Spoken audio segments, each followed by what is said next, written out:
What's good, y'all? Shagama Kyle. Welcome back to my channel. The Miami Heat took Game 2 of the NBA Finals last night in Denver, and a lot of the conversation has been about what they've done on defense, such as quote-unquote making Nikola Jokic a scorer.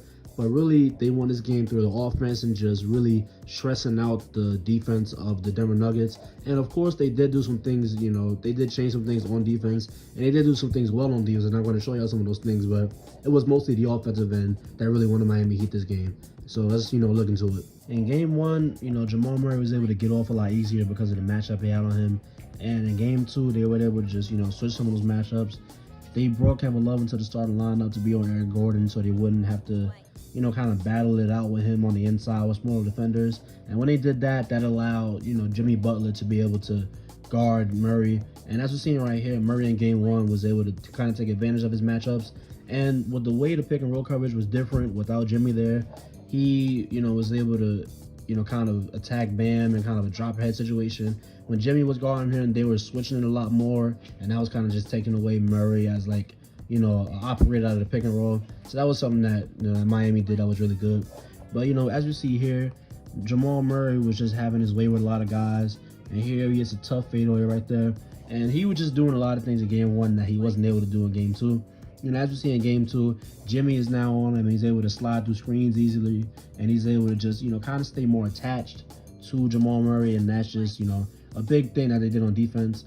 And here we're just going to see Jimmy dig down, force a turnover, and this turnover is going to lead to, another thing that the Miami Heat did really good, and that's allow Bam to once again, pick his spots and just kind of put pressure on Jokic at all times. And that's just something great that the Miami Heat did.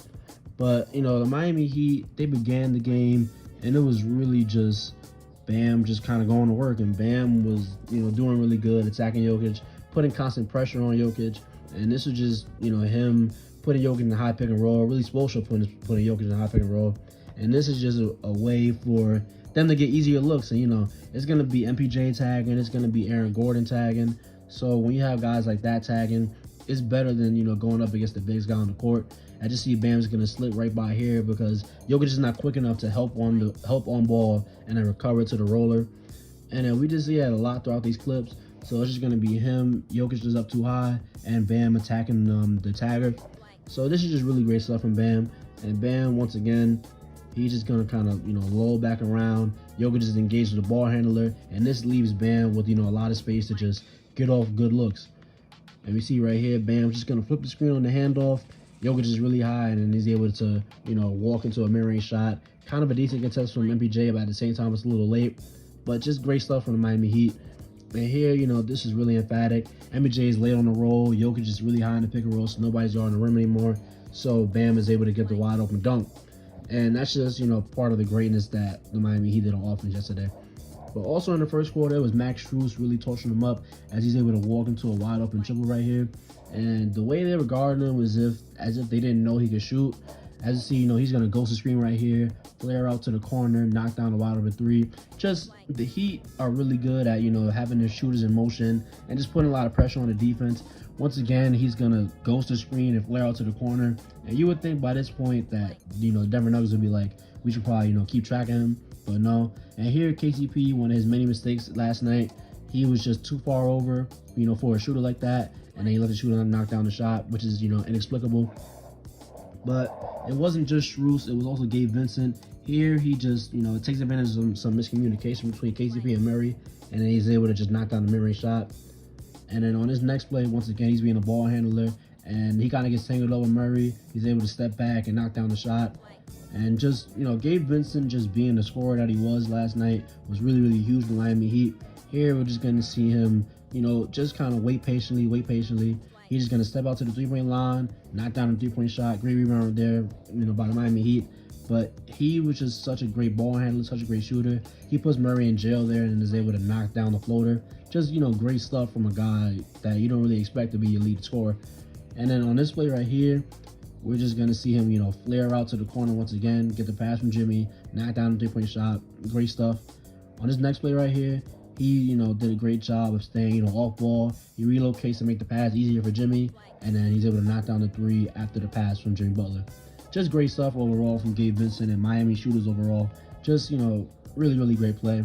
Here, He sets a little screen for Duncan Robinson. Duncan Robinson takes 2 with him, and that leaves him wide open for the 3. And Duncan Robinson was another guy who was able to just impact the game really, really, well. But he really did his impact late in the game. Here they run the same play. This time they don't know what to do, so Duncan Robinson is able to just free himself up for the layup. And then Duncan Robinson on this next play, he's flexing, he's talking. But on this next play, Duncan Robinson is just spacing it out.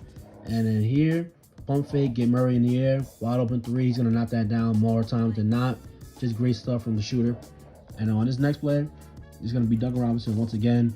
And he's just sitting in the corner. And then he just makes a quick decision off the catch. And he's able to take advantage of, Murray kind of sleeping on his driving game. And he's able to get the free throw, to earn the free throw.